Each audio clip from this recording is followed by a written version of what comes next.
జయ శ్రీమన్నారాయణ. అస్మద్గురుభ్యో నమ.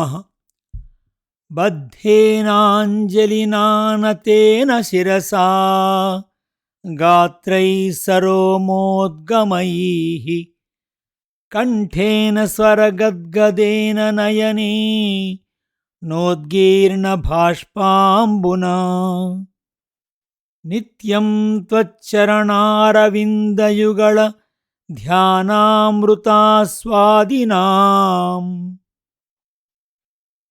అస్మాకం సరసీరుహాక్ష సతతం సంపద్యతాం జీవితం.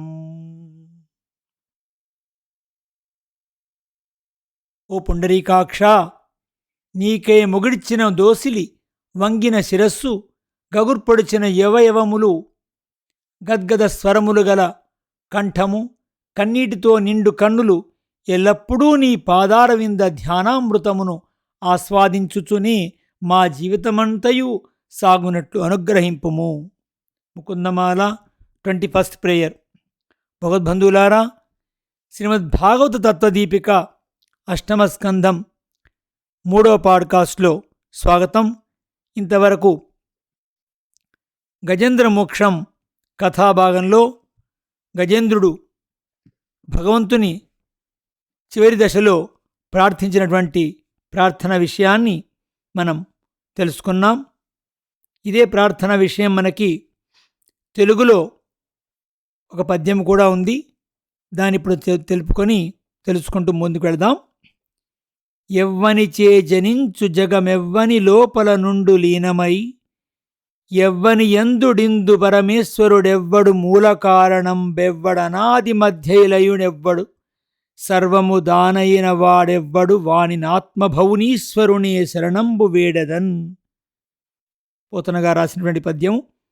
దాని అర్థాన్ని, సృష్టికి ముందు ఈ జగమంతయు ఎవ్వనియందు ఉన్నదో, సూక్ష్మచేతనాచేతనములతో కూడిన ఏ పరమాత్మ నుండి ఈ స్థూలమైన చేతనాచేతనాత్మకమైన జగము వచ్చినదో, ఎవ్వనిచే సృష్టించబడి రక్షింపబడుచున్నదో, ఎవడు సకల పదార్థములలో వ్యాపించి ఉన్నవాడో, ఎవడు అచేతనము కంటే పరుడైన జీవుని కంటే పరుడై పరాత్పరుడగుచున్నాడో, ఎవడు తనంతట తాను ఉండగలవాడో వానిని ఉపాయముగా రక్షకుడుగా నమ్మియున్నాను. బ్రహ్మ యొక్క 100 ఏండ్లు ఆయుర్దాయం సమాప్తము కాగానే ఈ జగత్తుకు కారణములకు మహాభూతములకు తత్వములు, లోకములు, లోకపాలకులు లయమును పొందుదురు. అప్పుడు ఈ జగమంతయు అత్యంత సూక్ష్మదశను పొంది పెంజీకటి అగును. అట్టి పెంజీకటి కవ్వల ఎవ్వడు వెలుగుచుండునో వానిని నేను ఆశ్రయింతును. యోగులు, దేవతలు కూడా ఎవ్వని పదమును ఎరుంగలేరో పొందలేరో అట్టి వానిని సామాన్యమైన జీవులెట్టు ఎరంగలరు. నటుని వలె అనేక వేషములతో ఎవడు ఈ లోకమున కన్పట్టుచున్నను గుర్తించుటకు శక్యము కాడో వానిని నేను శరణు పొందుదును. మునులు ఏ మహాత్ముని నిత్యానంద రూపమగు స్వరూపమును దర్శింపగోరి భార్యాపుత్రాదులందు మమకారములు వీడి ధర్మాచరణ నిష్ఠులై సర్వత్ర సమదర్శనము చేయుచు ఇతరులెవ్వరూ చూడలేని గహనమైన స్థానమున ధ్యానించుచుందురో అట్టి వానిని శరణు పొందుచున్నాను. ఎవ్వనికి కర్మకృతమగు జన్మగాని కర్మగాని లేదో, ఎవ్వనికి నామరూపములు లేవో అట్టివాడు సాధు పరిత్రాణమునకై దుష్టుద్వినాశనముకై ఒక రూపముతో తన సంకల్పముచే స్వేచ్ఛగా జన్మించుచుండునో అట్టి వానిని నేను శరణు పొందుచున్నాను. బ్రహ్మాదులకు కూడా నియామకుడు, అనంతశక్తి సంపన్నుడు, తనకు ఏ రూపము లేనివాడయ్యు స్వేచ్ఛచే అనేక రూపములతో జన్మించు వాడగు ఆశ్చర్యకర్మునకు నమస్కారము. తనంత తాను ప్రకాశించువాడు, అన్నిటినీ ఒక్కసారిగా చూడగలిగినవాడు, అన్ని ఆత్మలలో వ్యాపించి ఉన్నవాడు, మాటకు మనసునకు అందని వాడగు భగవానునకు నమస్కారము. జ్ఞానులు వేరొక ప్రయోజనమును కాంక్షించక ఉపాసించినచో లభించువాడు, ప్రకృతి సంబంధము అంటనివాడు, ఇతరులకు అంటకుండా చేయువాడు, దుఃఖము కలియని జ్ఞానానంద స్వరూపుడగు భగవానునకు నమస్కారం. అఖిల కారణుడు, నిష్కారణుడు, అద్భుత కారణుడు, సకల నదులకు సముద్రము వలె వేదాది వాంగ్మయమునకు గమ్యముగు భగవానునకు నమస్కారము. దేహమునందు, బిడ్డలయందు, గృహములయందు మమకారములు వదలని వారికి అందనివాడు. సత్వరజస్తమో గుణములతో సంబంధము లేనివాడు. రాగాది దోషములు లేని మనసు కలవారిచే ధ్యానింపబడువాడగు జ్ఞానస్వరూపుడగు సర్వేశ్వరునకు నమస్కారము. కొందరు మహానుభావులు భగవానుని ఉపాయముగా ఫలముగా నమ్మి వేరొక దానిని కోరక భగవానుని ఆశ్రయించి అత్యద్భుతమగు లీలలను గుణములను గానము చేయుచు ఆనంద సముద్రములో మునిగి ఉందురు. భగవానుడు దేవత్వము, మనుష్యత్వము మొదలగు జాతులకు చెందనివాడు. స్త్రీత్వము, పుంస్త్వము మొదలగు లింగములు లేనివాడు. అతడు ప్రాణి కాదు, గుణకర్మలు లేనివాడు. అందుచే జీవకోటిలో చేరడు. అన్నీయు అతనిని ఆశ్రయించి ఉండును. అతని స్వరూపము, స్వభావము గ్రహించుటకు వీలు కాదు. అట్టి వానికి నమస్కారములు. నేను ఈ గజ శరీరముతో జీవింప కోరిక కలవాడను కాను. లోపల వెలుపల కూడా అహంకార మమకారములను పూయినది ఈ శరీరము. ఈ శరీరము నుండి విడువడి, జ్ఞానమును ఆవరించడి కర్మబంధము నుండి విడువడి మరల జన్మమెత్తకుండా ఉండవలని కోరుచున్నాను. ఆ భగవానుని అఘటిత ఘటనాశక్తి విచిత్రము. తననే ఉపాయముగా నమ్మెడి వారిని రక్షించువాడు. ఇంద్రియములను జయింపలేని వారికి అందనివాడు. అట్టి భగవానుని దివ్య చరణారవిందములను నేను శరణముగా నమ్ముచున్నాను. ఈ విధముగా గజేంద్రుడు స్తోత్రము చేసెను. హే గుణములు లేనివాడు, కళ్యాణ గుణములు కలవాడు, సకల జగత్తుకు కారణమైన తత్వము కలవాడు,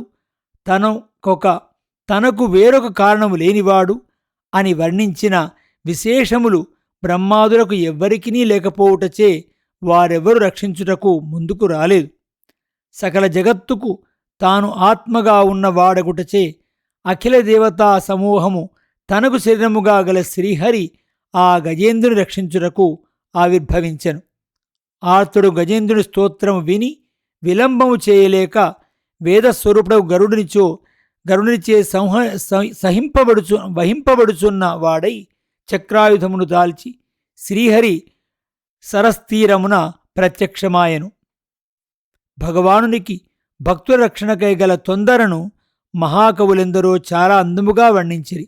పోతనగారు ఆంధ్ర మహాభాగవతమున కూడా సిరికింజెప్పడు మొదలగు పద్యములలో భగవానుని త్వరను చాలా అందముగా వర్ణించినారు.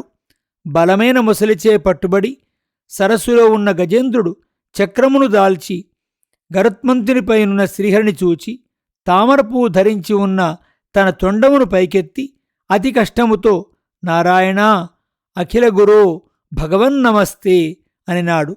దీనిచే వెనక గజేంద్రుడు వర్ణించిన సకల జగత్కారణము తత్వము నారాయణుడేని స్పష్టముగా తెలియచున్నది. శ్రీమన్నారాయణుడు వెంటనే గరుత్మంతుని నుండి దిగి చెరువులో ప్రవేశించెను.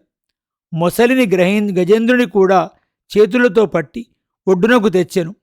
చక్రముతో మొసలి నీటిని చీల్చి గజేంద్రుని విడిపించెను. దేవతలందరూ భగవానుని కృపకు ఆశ్చర్యపడి చూస్తుండిరి. సంసారములో నుండి భగవంతుడి ఉపాయమని దృఢమైన నమ్మకం కలిగి ప్రార్థించినచో భగవానుడే దిగివచ్చి మనకు ఈ బంధమును విడినట్లు చేయును. వాడే ఉపాయము, దృఢమైన విశ్వాసము కలిగి ఉండుట కంటే వేరొక ప్రయత్నమేదియూ చేయవలసిన అవసరము లేదు. మోక్షమునకు అదే ఉపాయమని గజేంద్రుడు నిరూపించినాడు. బ్రహ్మరుద్రాదులు మొదలగు దేవతలు, ఋషులు పుష్పవర్షమును కురిపించిరి. దుందుబులు మ్రోగెను. గంధర్వులు నృత్యము చేసిరి, గానము చేసిరి. చారణులు సిద్ధులు స్తోత్రము చేసిరి. ఆ మొసలి శాపము వేడి పరమాశ్చర్యముగు రూపమును ధరించి హూహూ అను గంధర్వుడుగా తన రూపమును పొందెను. అతనికి దేవలుడు ఇచ్చిన శాపము భగవదనుగ్రహముచే తొలగెను. గజేంద్రుడు సంసార బంధము వీడి శంఖచక్రములు చతుర్భుజములు కల భగవంతుని రూపం వంటి రూపమును పొంది పరమపదము కేగెను. ఈ గజేంద్రుడు పూర్వము పాండ్యపు దేశము రాజు ఇంద్రద్యుమ్నుడు విష్ణుభక్తుడు. ఒకనాడు వ్రతమును స్వీకరించి నియమముతో జటలు దాల్చి తాపసుడై మలయ పర్వతమున ఒక ఆశ్రమమున మౌనముతో భగవదారాధన యందు నిమగ్నుడై ఉండెను. అచ్చటికి అగస్త్య మహర్షి వచ్చెను. మౌనముతో భగవద్ధ్యానములోనున్న ఇంద్రద్యుమ్నుడు అగస్త్య మహర్షికి అర్ఘ్యపాద్య సత్కారమును చేయలేదు. వెంటనే అగస్త్యుడు కోపించి మహాతపశ్శాలిని అవమానపరిచినాడు గావున అజ్ఞానమయమగు బుద్ధిహీనమగు గజజన్మను పొందుదువుకాక అని శపించెను. భగవంతుని ఆరాధన కంటే భగవద్భక్తులను ఆరాధించుట ప్రధానము. దాని ఎరుగక ఇంద్రద్యుమ్నుడు మౌనవ్రతమున ఉండుటచే భగవదారాధన మాని అగస్త్యుని ఆరాధించుటకు లేవలేదు. ఇది మహాపచారము. మనము జపము చేసుకొనుచున్నను, ఆరాధన చేసుకొనుచున్నను జ్ఞానులగు పెద్దలు విచ్చేసినప్పుడు ఆ నియమమును వీడి వారిని ముందు ఆరాధించవలెను. అది చేయక రాజు గజజన్మమునెత్తను. పరిపూర్ణమైన భక్తితో శ్రీహరిని ఆరాధించుటచే గత జన్మలో కూడా శ్రీహరిని గూర్చిన స్మృతి కలిగినది. ఈ విధముగా గజేంద్రుడు జన్మ కర్మ బంధ మోక్షమునొందెను. మొసలి దేవుని శాపము నుండి విముక్తి పొందెను. ఈ గజరాజ మోక్షణ కథను విన్నవారికి కలికల్మషములుండవు, దుస్వప్న నాశనము కలుగును, శ్రీహరి సంతసించును. ఎవరు ఉదయమున నిద్ర నుండి లేవగనే గజేంద్రుని సరస్సును, ఆ వనమును, శ్రీహరిని స్మరింతురో వారికి ఈ శరీరం వీడినప్పుడు తనను గురించిన స్మరణ కలుగునట్లు చేసి పాప విముక్తులగునట్లు చేయుదునని శ్రీహరి పలికెను. శ్రీహరి దేవతలను ఆనందింపజేయుచు మరల గరుత్మంతుని అధిరోహించి తన లోకమునకు పోయెను. 5వ మన్వంతరము రైవత మన్వంతరము. ఇందు రైవతుడు మనువు. ఈ మన్వంతరమున శుభ్రునకు వికుంఠ అని భార్య యందు వైకుంఠుడు అను పేరుతో భగవానుడు అవతరించెను. లక్ష్మీదేవి ప్రార్థనచే లోకాలోక పర్వతము పైభాగమున వైకుంఠము అను లోకము కల్పించెను. ఈ వైకుంఠము కార్యవైకుంఠము, కారణవైకుంఠమని వేరొకటి ఉన్నది. అది నిత్యం. అది లీలా విభూతికి అవతల ఉన్నది. ఈ వైకుంఠుడే వరాహ రూపమున హిరణ్యాక్షుని సంహరించినట్లు వెనక వర్ణించబడినది. చాక్షుష మన్వంతరము 6వ మన్వంతరము. ఇందు చాక్షుడు మనువు. ఇందు వైరాజునకు సంభూతి అను నామయందు అజితుడను పేరుతో భగవానుడు జన్మించెను. ఆ అజితుడు అను భగవానుడే దేవతలు రాక్షసులు అమృతమునకై సముద్రము మధించినప్పుడు కూర్మరూపమును దాల్చి మందరమును ధరించెను. మనం తర్వాతి ఎపిసోడ్లో కూర్మ అవతారం యొక్క విషయాన్ని మనం తెలుసుకుందాం. ఇంతటితో గజేంద్ర మోక్షణం కథ పూర్తి అయినది. తర్వాత భాగంలో మనం క్షీరసాగర మథనాన్ని తెలుసుకుందాం. జై శ్రీమన్నారాయణ. అస్మద్గురుభ్యో నమః.